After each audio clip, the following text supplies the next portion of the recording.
This is the Storyworks Roundtable, where we have conversations about craft. Because becoming a successful author begins with writing a great story. Hello and welcome to the Storyworks Roundtable. This week we are bringing you something a little different. Right now, Alida is hosting Q&A sessions twice a month, and we thought we would bring you one of them. Hear how Alida answers listeners' questions in real time about POV, dialogue, planning subplots, and more. Then join Alida on the next live Q&A. Q&As are held on the second and fourth Wednesday of the month at 2 p.m. Central Time. The link will be provided by email and in the Storyworks Writers Facebook group. So if you aren't hooked into either of those, head on over to storyworkspodcast.com right now to make sure you're in the loop. Now, let's dive straight in. Well, the format is basically a Q&A. It's a chance to pick my brain. So let's go ahead and get started. Who's got a question to kick us off? I have a list of questions. Oh, good. Well, give me your top question. Well, my questions are about point of view and point of view, character voice, and narrative voice. And, okay. So my first question was about I belong to a critique group, a writing group, and I wrote a short story that had it was from one person. It was not first. Was it first? No, it was not first person. I went back and forth from first person to third person. Anyway, we went through the story, and then very close to the end, right before the end, the woman who was the point of view character passes out. Well, actually, she was put to sleep. Anyway, she passes out, and then the one of the women who was helping her in the car and who had actually given her the shot said, "All right, mother, she's safe now. We can take her home." And that was the end of the story. And my group said, well, one of the people in my group said, "You're head hopping." And I didn't know what to do. I mean, there's no way she's passed out. You can't. I mean. Mm-hmm. Is that was what I did reasonable, or should I just not have put myself in a situation to have to do it that way? I think what you did was reasonable. There are certainly workarounds. You know, if you are in third person, even a close third person, you do still have an authorial narrator telling the story.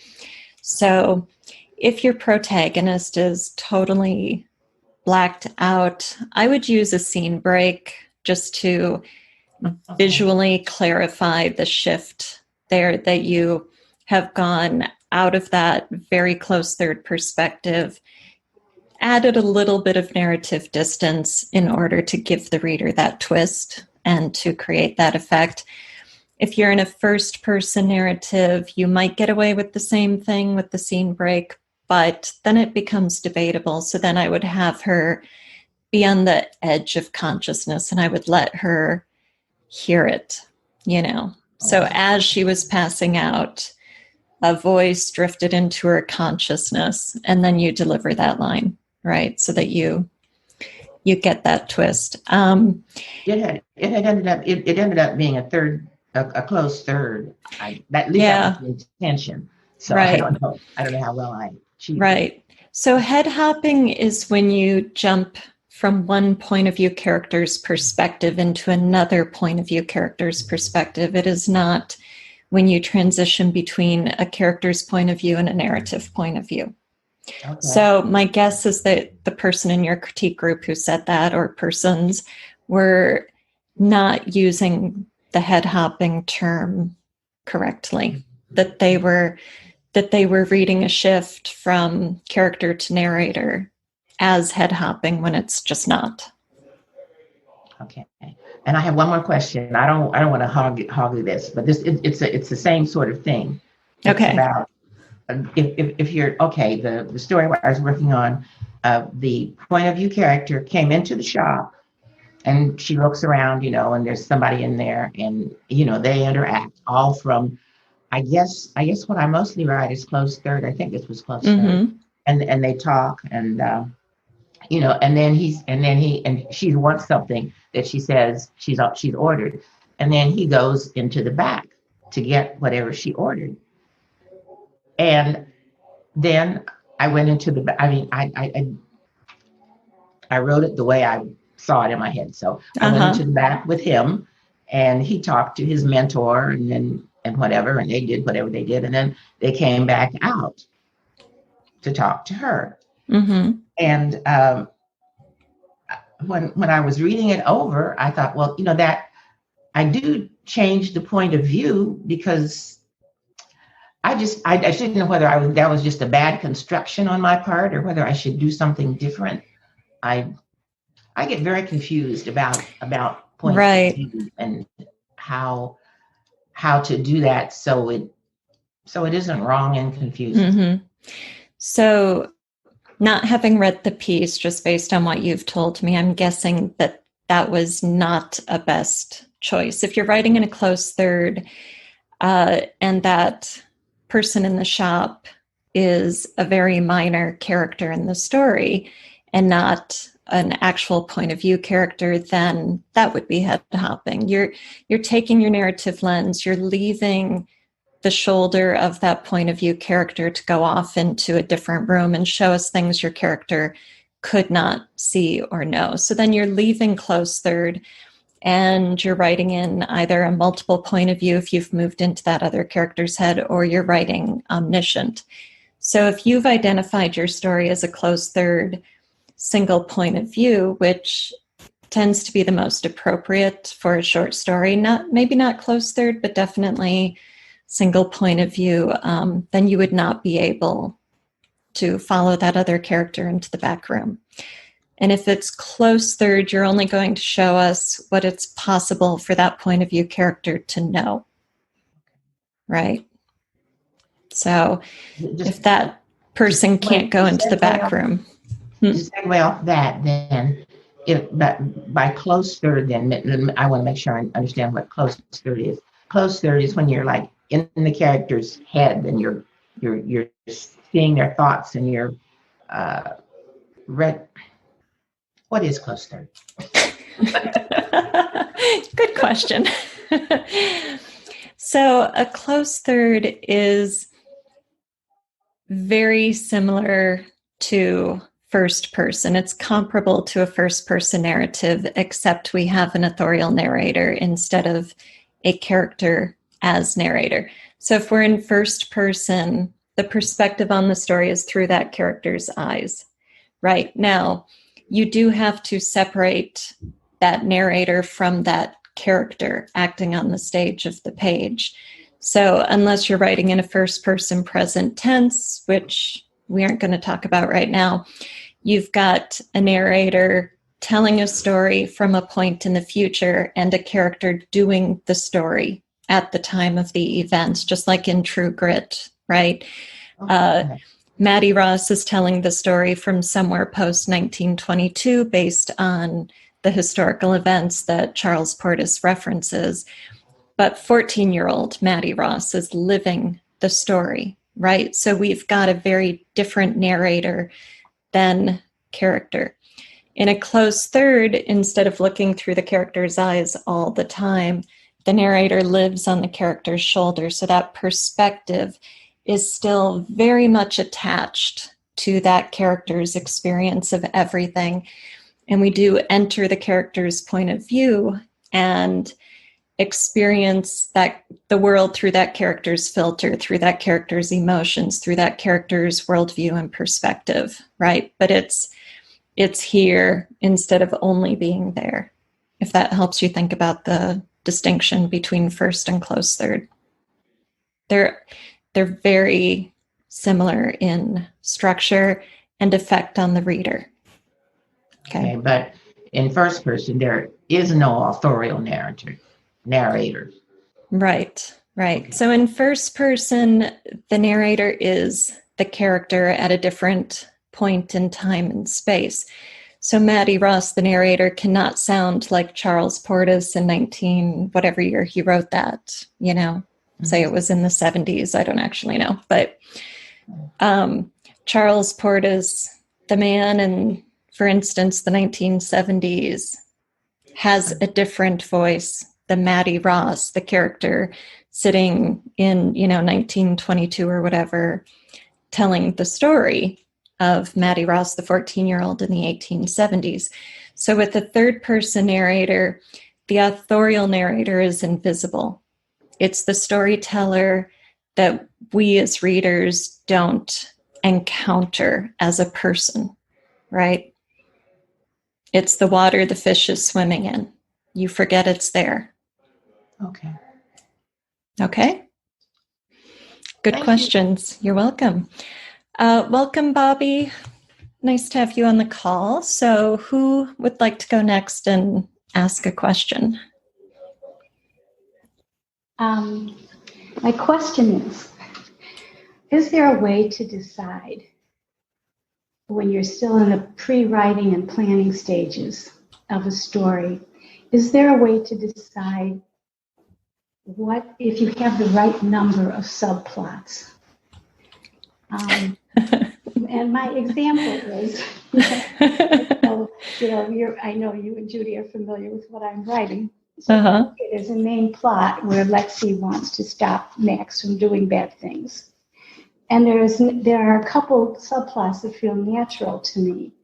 Lexi's relationship with her sister and how that changes or evolves is natural. And Lexi's relationship with her mother, which more specifically might include a subplot of how to help her mother have a peaceful or good death. Mm-hmm. Now, beyond that,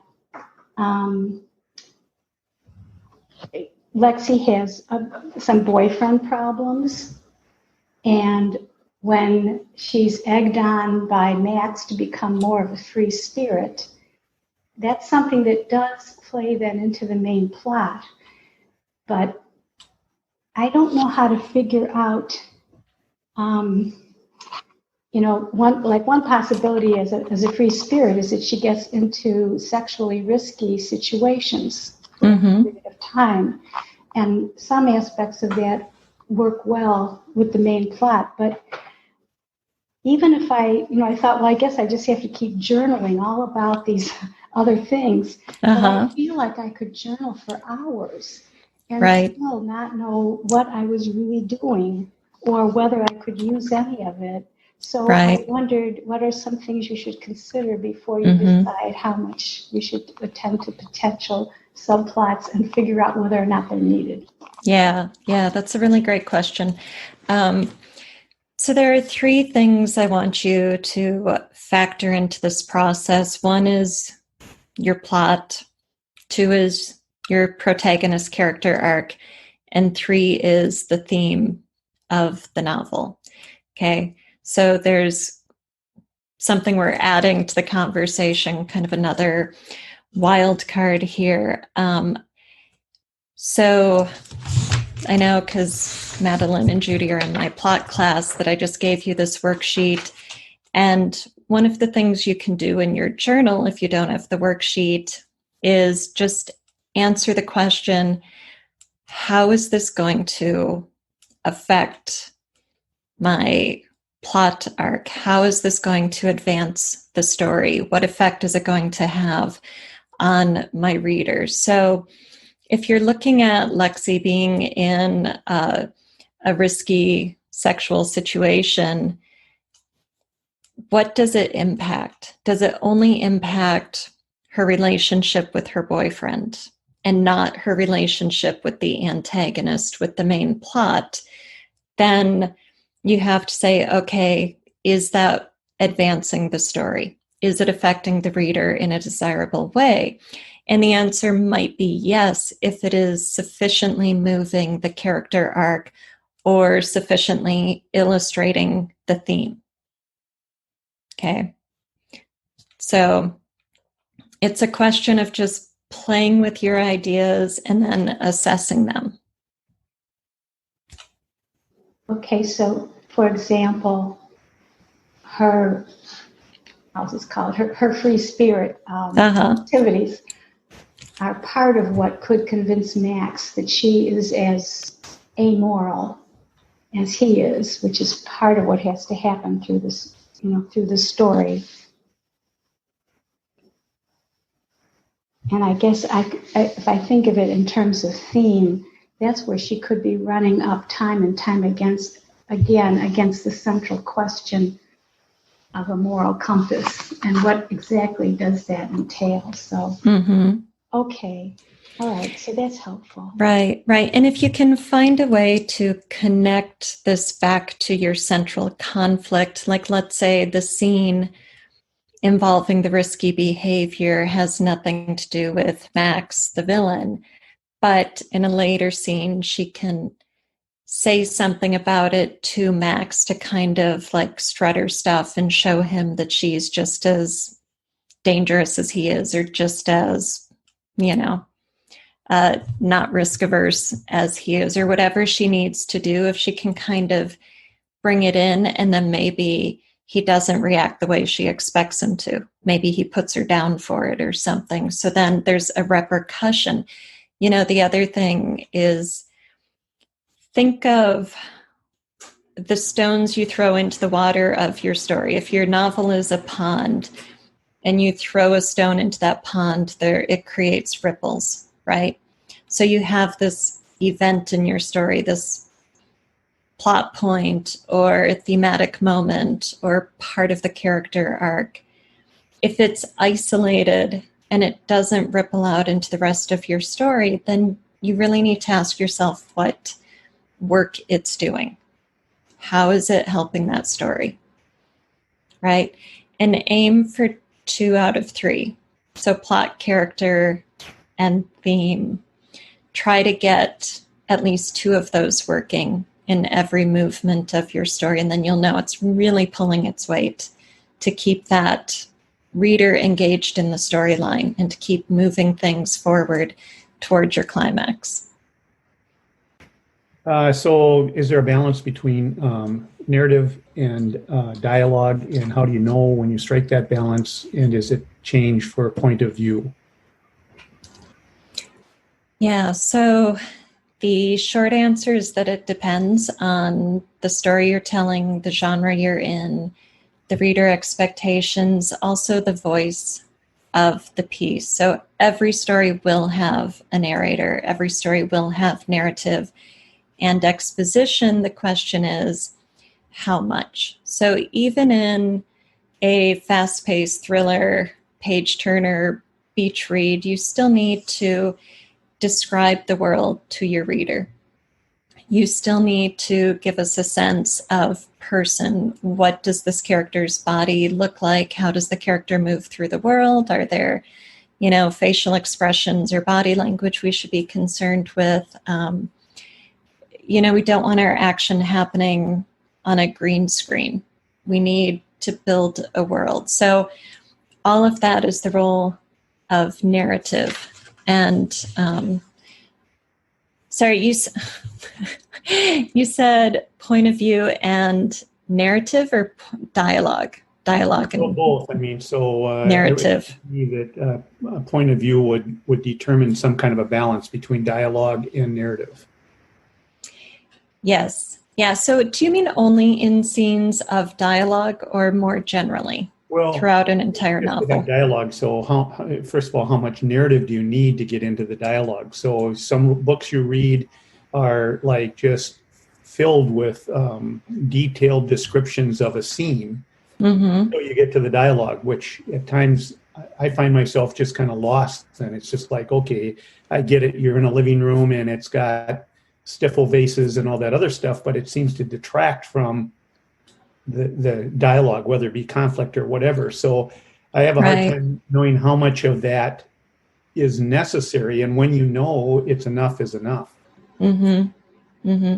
I think as writers, we all have an internal compass that guides our own work. There's a lot of personal preference at play here. So if you are reading, say, a period romance, there's going to be a lot of description because we're being transported back in time, and typically to a world that is so different from our own. We need to rely on the author to give us a rich and detailed description.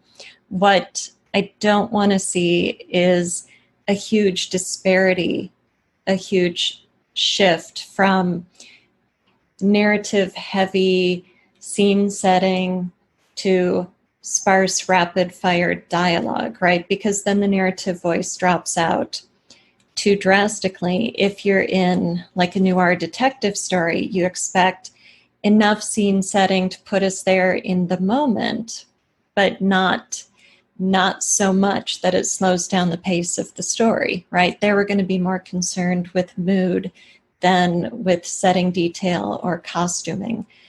And then you might get into a page of dialogue where it's simply an exchange back and forth, but even then you have to have enough in terms of dialogue tags, character action, voice tone, facial feature, or just he said, that kind of dialogue tag, to prevent confusion on the reader's part. So those are some of the things to think about in terms of finding that balance and what your tipping point is. If you're, I don't know, Dave, can you give me more, like, do you have a for instance in your own writing? Something you're struggling with?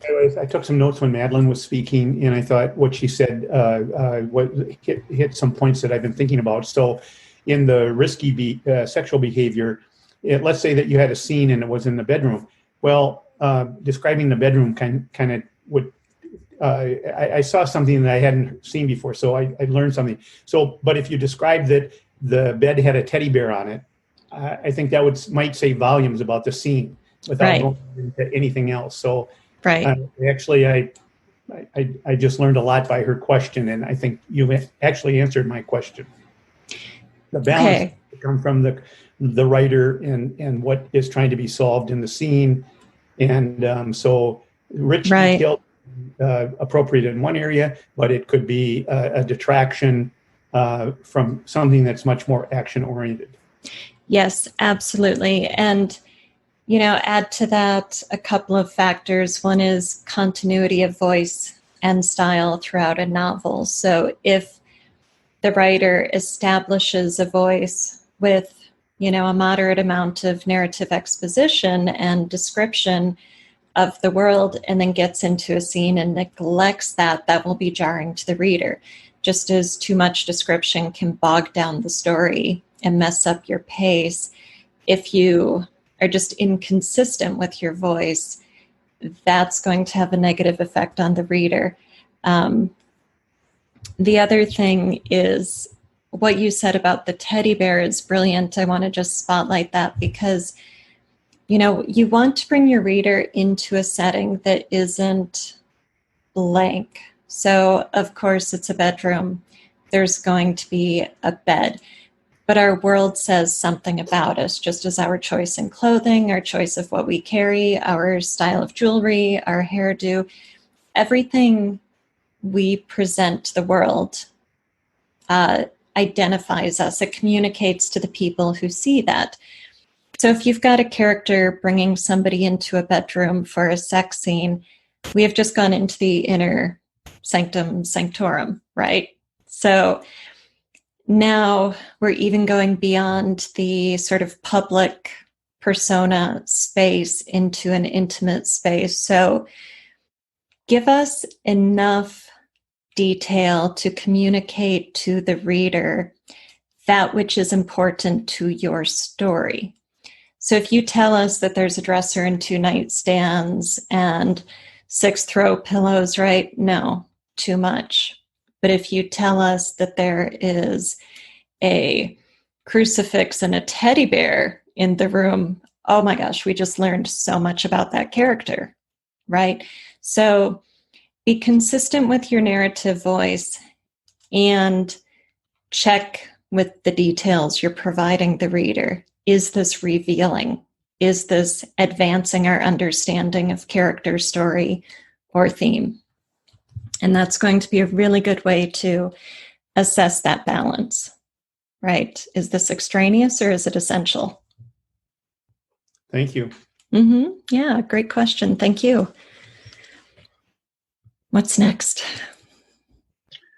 I do have a question. Since we're kind of talking about point of view, the novel I'm working on has 4 characters, and they're sort of together throughout the novel. But I do have a main character. As I'm going through trying to divide the chapters, I've got some first-person point of views from 2 of the characters. I'm trying to figure out, I really don't know about the other 2, if it's important for some of the chapters or scenes with them to be in first person also. And actually there's a part of the story with one of the other 2 characters where I'm trying to hide what's going to happen till sort of surprise for all 4 characters later in the story. So I guess my question is, I'm wondering if with my 2 other characters where I don't think it's important to be for them to have a first person point of view, if that's going to throw the whole reader off because I did those 2 characters in like a third person. I hope that's not too confusing. But yeah, so I would pick one point of view, either first or third, for the whole book. I know it's been done where you've got a novel with one character in first person and another character in third person. Personally, I haven't read those, so I'm not going to say if they were successful or not. But of course, anything can be done if it's done well, right? But it's more difficult. You create challenges for yourself because now you're writing half of your novel in first person point of view and half of your novel in third person. And each first person narrator is going to have the voice of that character. So if you've got 2 first person narrators and two third person point of view narrators, you've got 3 narrative voices that you now need to develop fully and execute competently within that novel. If you do 4 third person point of view characters, you've got 1 narrative voice, an authorial narrator that can be consistent throughout the novel, and then 4 perspective character lenses to look through. So will it screw up the reader? That depends on the execution. It depends on how well it's written. If those first person narratives are completely engaging as fully formed human voices, right? So should you do it? That's really up to you to gauge. Do you want to take on that challenge?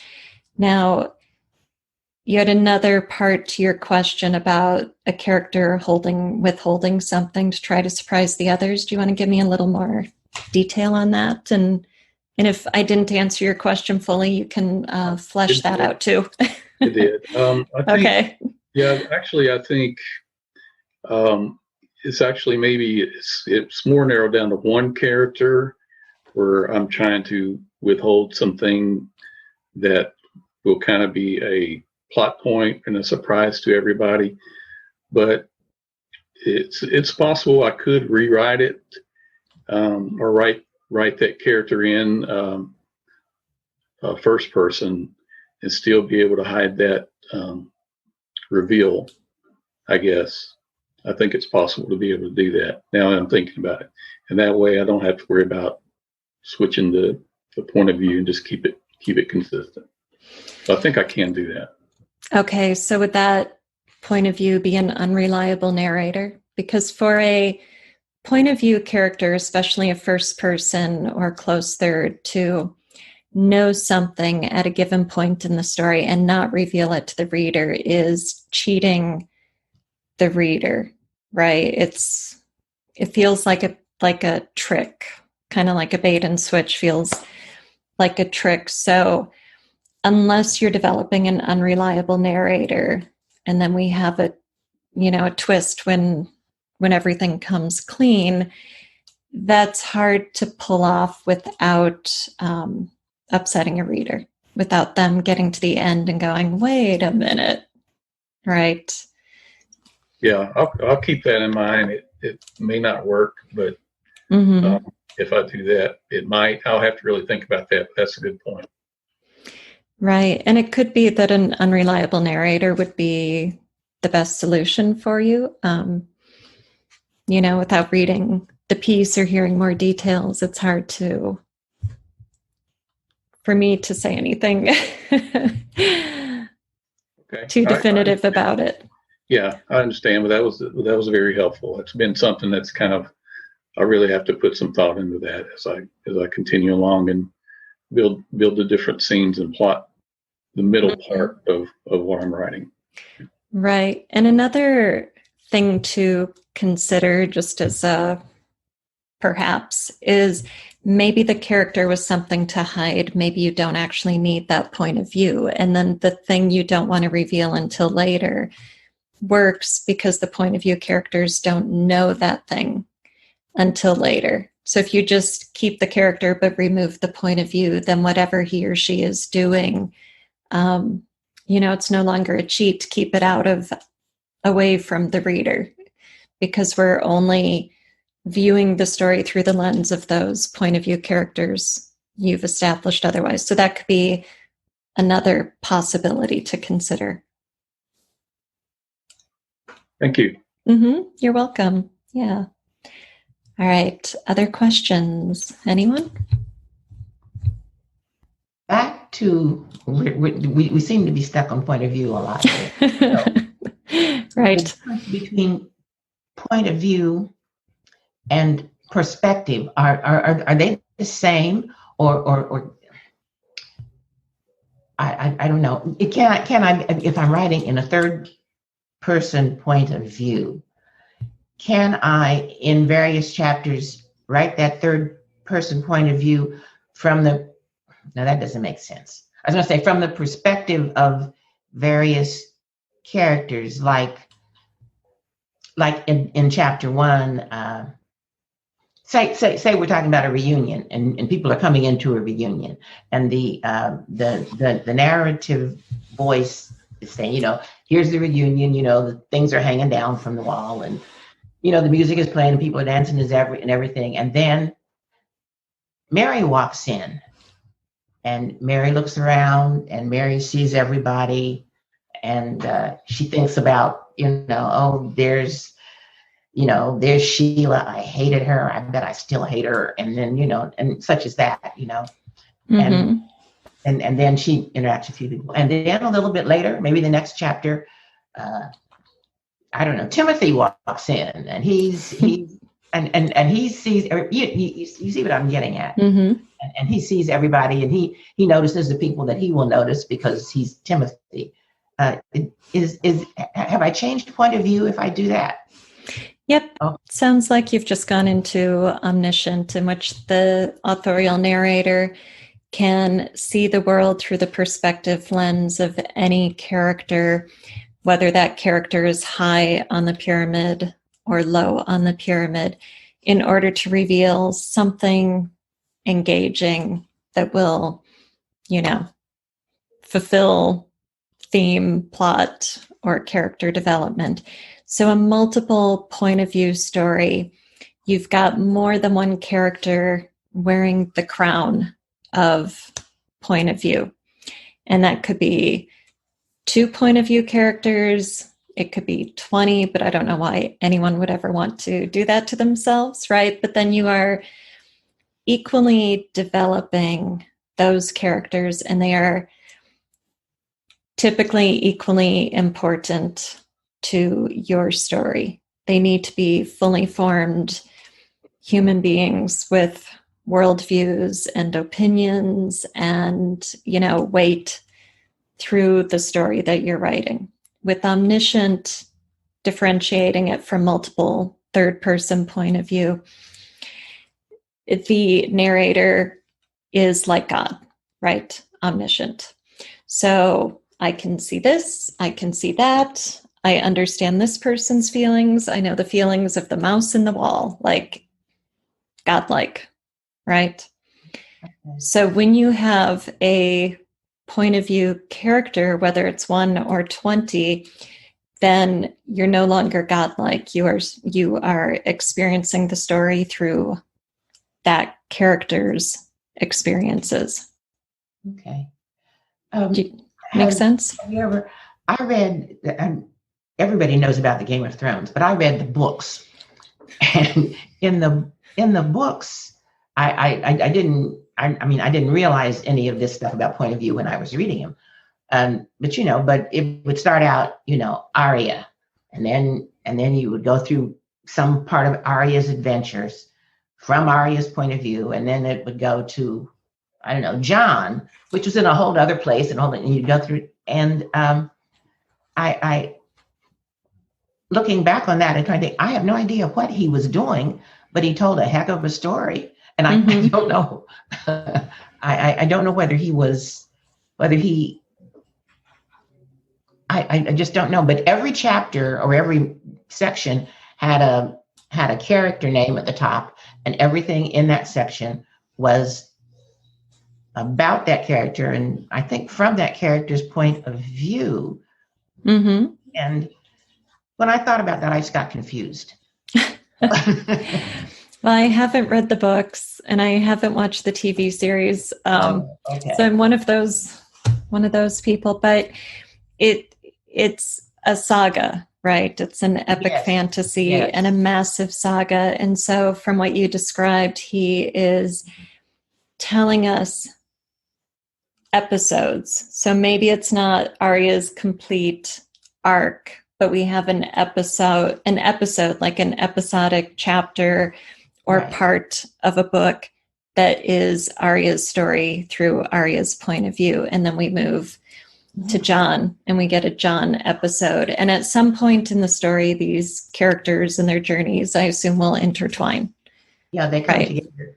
And I can't remember in the books whether they came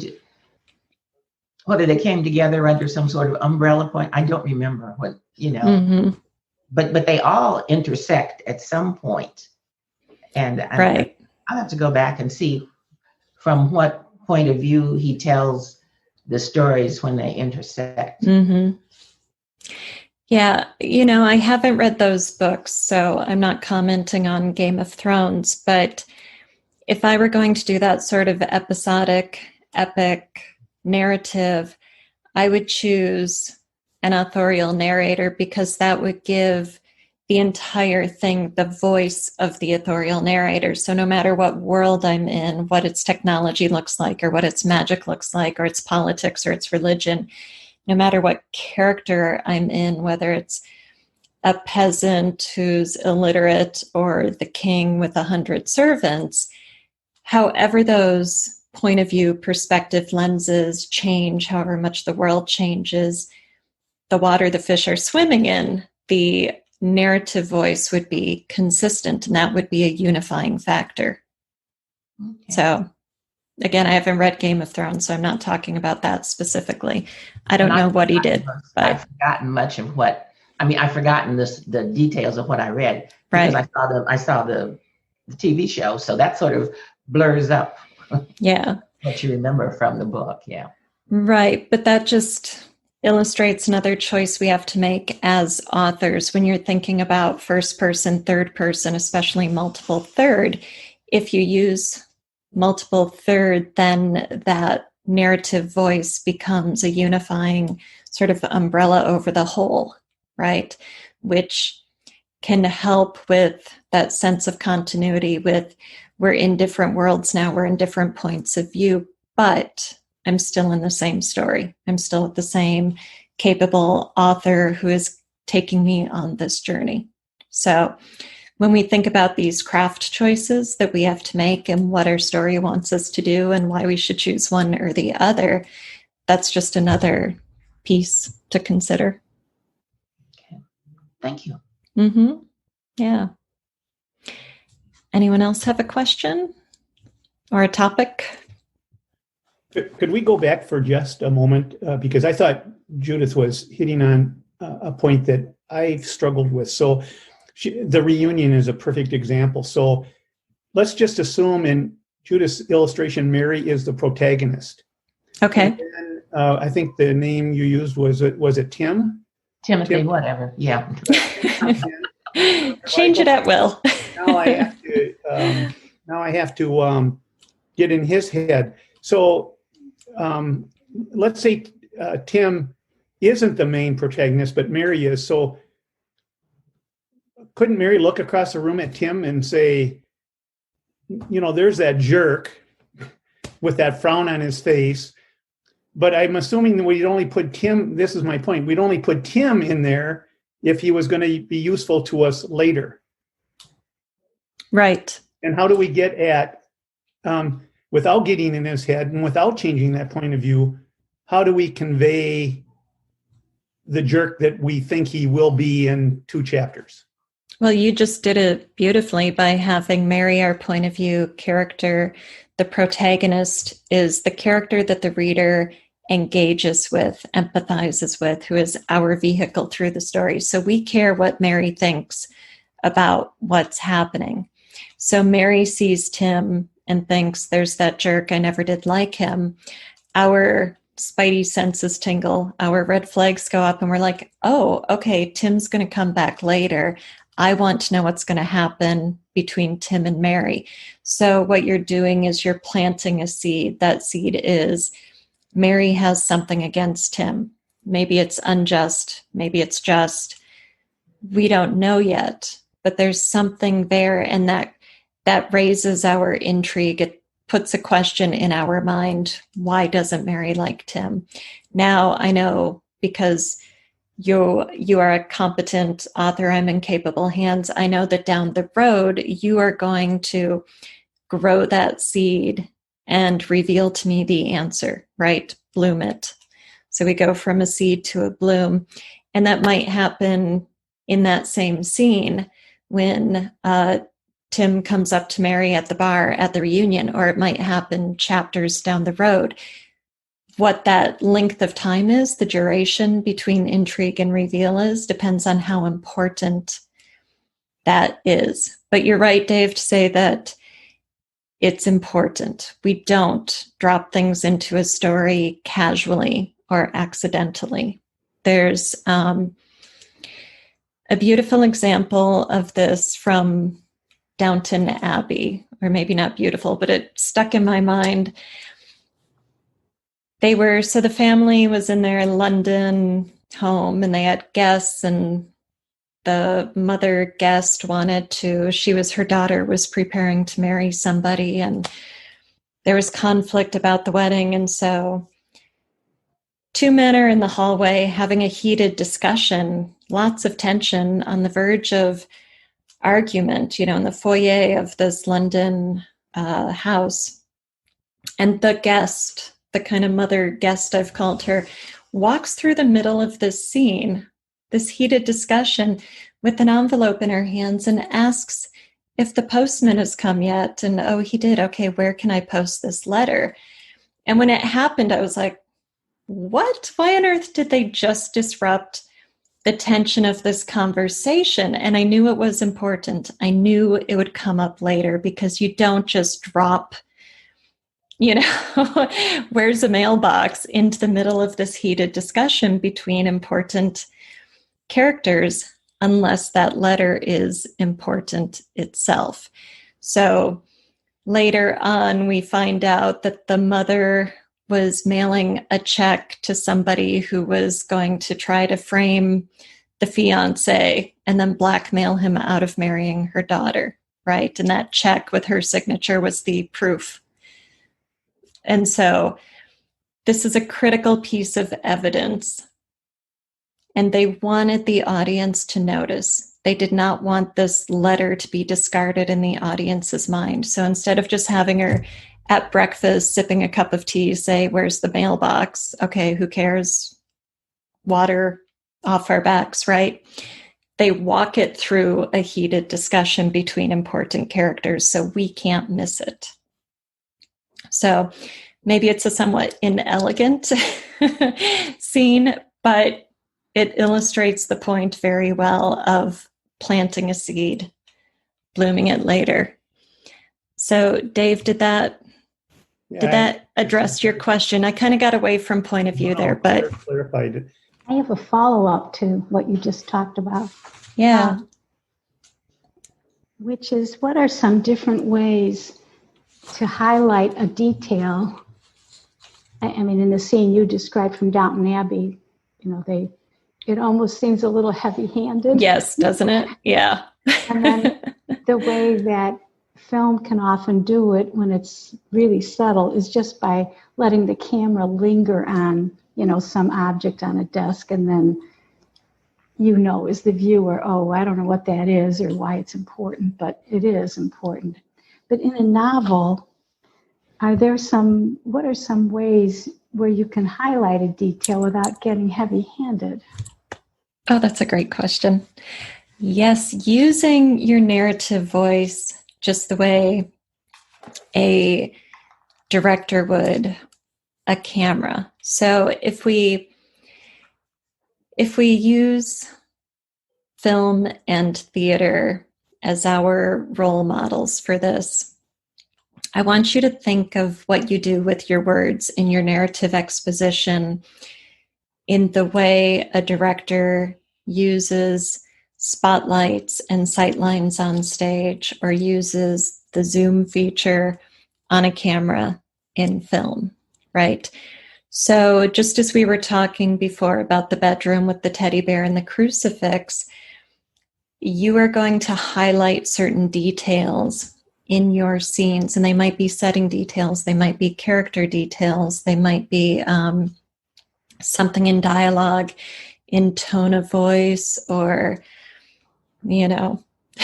spittle if it's anger, or a twitching muscle next to an eye. And so how to not be heavy-handed, that comes down to style and finesse. It comes down to practice. And if you read it and you say, ooh, that just gave me the chills, that was beautiful, you got it. And if you read it and you're like, yeah, okay, you just have to keep working to find that moment. But we with our words do the work of all of those other artists who put together stage and screen productions. An example I like to use is if you are dressing a set for a play and you've got the upright piano against the wall of the living room, right? And the family portrait hanging on the wall. That's one family. If you take away the piano and you put a bar with liquor decanters and crystal glasses under that family portrait, that's another family, right? And if you place that close to center stage where it's going to be visible from every sightline in the theater, that's very important. If it's something your actors gravitate toward, whether to pour a drink or to sing music together, it's very important, right? If you tuck it off in a corner where nobody sees it, then it loses its effect on the audience. So one thing that, I know I might be kind of going off away from your question, Madeline, but one thing that can be really helpful when deciding what to bring into your character's world is to walk yourself into that space and let the world reveal itself to you. So let's say you have a character and you're still learning about that character. You might walk into that character's bedroom or apartment or office and sit down, close your eyes, pretend you just walked into the room and sit down. Are you on a leather couch? Are you on an upholstered armchair? Are you on a folding chair, right? What does this feel like? And then take a tour visually, just looking around the room. Is there art on the walls? What details come out to you? And you'll find something will come forward that you need to show the reader, right?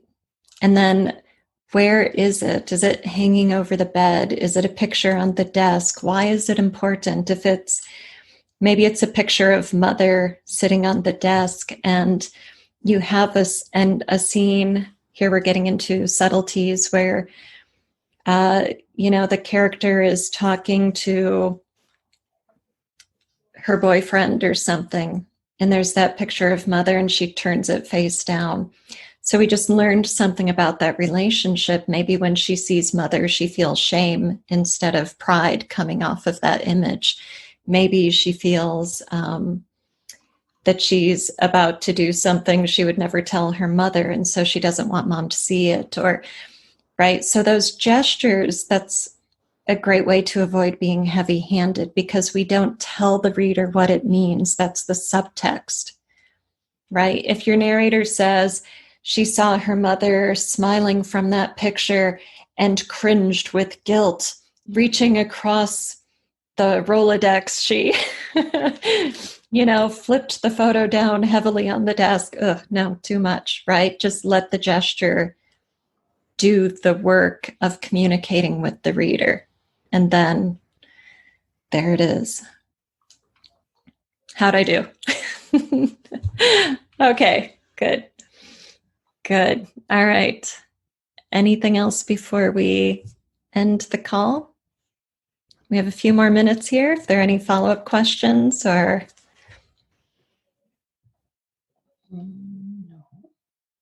No? No? All right.